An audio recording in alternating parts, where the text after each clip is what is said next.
Iya, mau ngelucu ketawa. Hai, Assalamualaikum warahmatullahi wabarakatuh. Jumpa lagi di video kedua di channel YouTube Forum Zakat, Asosiasi Organisasi Pengelola Zakat di Indonesia.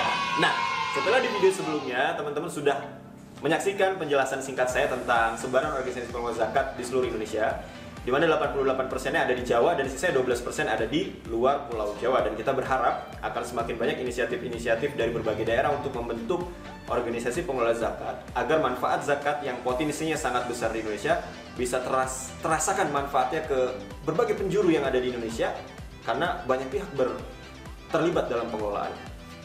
Nah, pada video kali ini saya ingin menjelaskan singkat juga tentang organisasi pengelola zakat berdasarkan skala wilayahnya yang kami temukan berdasarkan penelitian yang dilakukan oleh Forum Zakat berkolaborasi dengan Filantropi Indonesia tentang kesiapan organisasi pengelola zakat dalam menghadapi era digital. Tapi sebelumnya kita bumper dulu.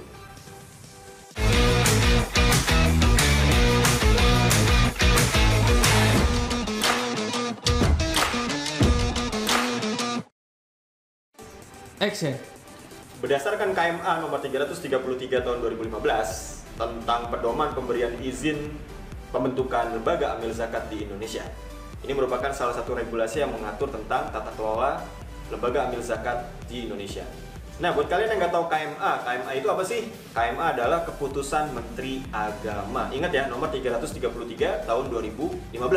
Nah, berdasarkan peraturan tersebut, lembaga amil zakat di Indonesia ini dibagi berdasarkan 3 kategori berdasarkan skala wilayahnya. Yang pertama adalah lembaga amil zakat berskala nasional, yang kedua lembaga amil zakat berskala provinsi, dan yang ketiga adalah lembaga amil zakat berskala kabupaten kota. Perbedaannya apa sih? Ada 2 perbedaan yang cukup signifikan dalam pembagian las berdasarkan skalanya ini. Yang skala nasional dalam aspek penghimpunan dia minimal harus bisa menghimpun dana sebanyak 50 miliar. Kemudian yang las provinsi, dia minimal harus bisa menghimpun dana sebanyak 20 miliar. Dan yang kabupaten kota itu harus bisa menghimpun dana minimal 3 miliar. Dan kemudian pada aspek karyawan atau amil zakatnya, untuk lembaga amil zakat tingkat skala nasional, dia minimal harus memiliki 40 amil zakat yang bekerja pada organisasi tersebut. Kemudian yang provinsi minimal memiliki 20 karyawan atau amil zakat, dan yang tingkat kabupaten kota minimal memiliki 8 amil zakat yang bekerja pada lembaga amil zakat tersebut.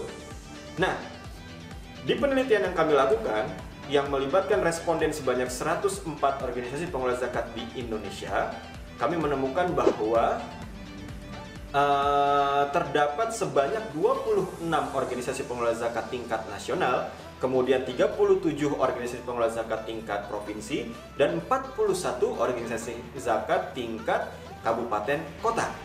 Jadi jumlahnya tidak cukup timpang ya, satu sama lain, jaraknya dekat-dekat lah.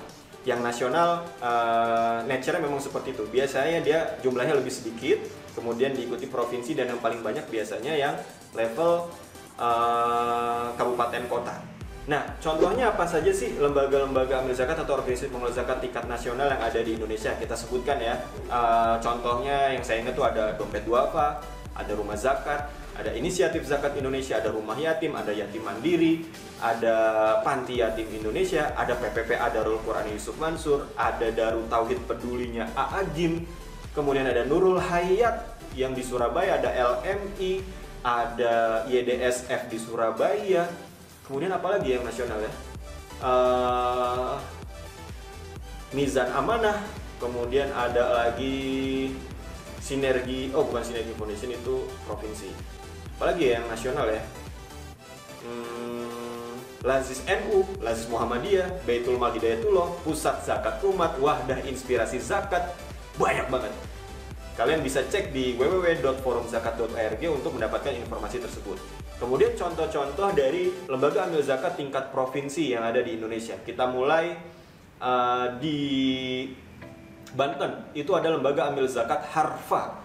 Harfa itu panjangannya ada Harapan Duafa. Nah, kapan-kapan kita cerita tentang Las Harfa ini ya, karena dia memiliki program yang sangat unik di Indonesia. Kemudian yang provinsi lagi adalah Solo Peduli, itu di Jawa Tengah. Kemudian ada juga Lazis Jateng di Jawa Tengah, dan masih banyak lagi lembaga-lembaga zakat tingkat provinsi. Kemudian tadi yang saya sebutin di awal itu ada Sinergi Foundation, itu juga tingkat provinsi di Jawa Barat. Kemudian untuk lembaga amil zakat tingkat kabupaten kota, ini lebih banyak lagi, tadi ada 41 ya. Saya sebutkan contohnya adalah LAS Batam, kemudian LAS Swadaya Ummah di Riau, kemudian ada DPU Kaltim. Itu Kaltim tuh kabupaten kota atau provinsi? Oh sorry, DPU Kaltim itu provinsi. Yang kota itu apa ya? Yang kota ya? Bantuin gue dong. Rumah Amal Salman itu yang ada di Bandung. Terus apalagi yang Zakat Sukses, kemudian Lasnas Yuker yang ada di Bekasi. Terus Nahwanur yang ada di Bogor, Las Albunian yang ada di Bogor. Apalagi ayo? Las Rizky yang ada di Jember, Jawa Timur. Kemudian kalau Rida provinsi kabupaten kota. Rida juga tuh, itu direktur yang usia masih 25 tahun bro. Coba dibuka aja, searching Las Rida, RYDHA gitu ya. DHA ya, bukan buat susu, tapi Rida. Itu Las level kabupaten kota di Banten, tapi direkturnya itu masih 25 tahun, dan itu keren banget bro. Terus, ya itu aja tadi. Saya sudah menyebutkan contoh-contoh dari LAS tingkat nasional, provinsi, kabupaten, kota. Nah, pertanyaan terakhir nih buat kalian yang nonton video ini, bisa nggak nyebutin 3 lembaga amil zakat tingkat nasional, provinsi, dan kabupaten kota? Kalau bisa, tulis di komentar. Nanti kita pilih yang jawabannya benar akan mendapatkan buku dari Forum Zakat yang akan kita kirim langsung ke rumah kamu yang jawabannya benar.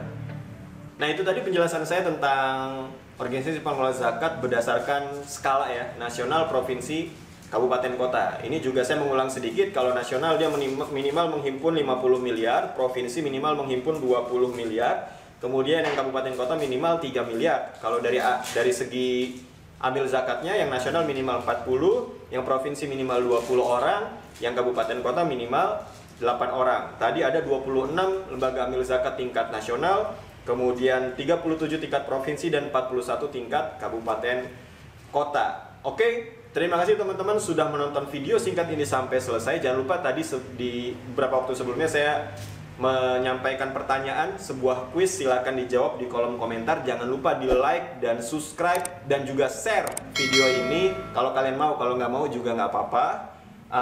Sampai jumpa di video berikutnya. Wassalamualaikum warahmatullahi wabarakatuh.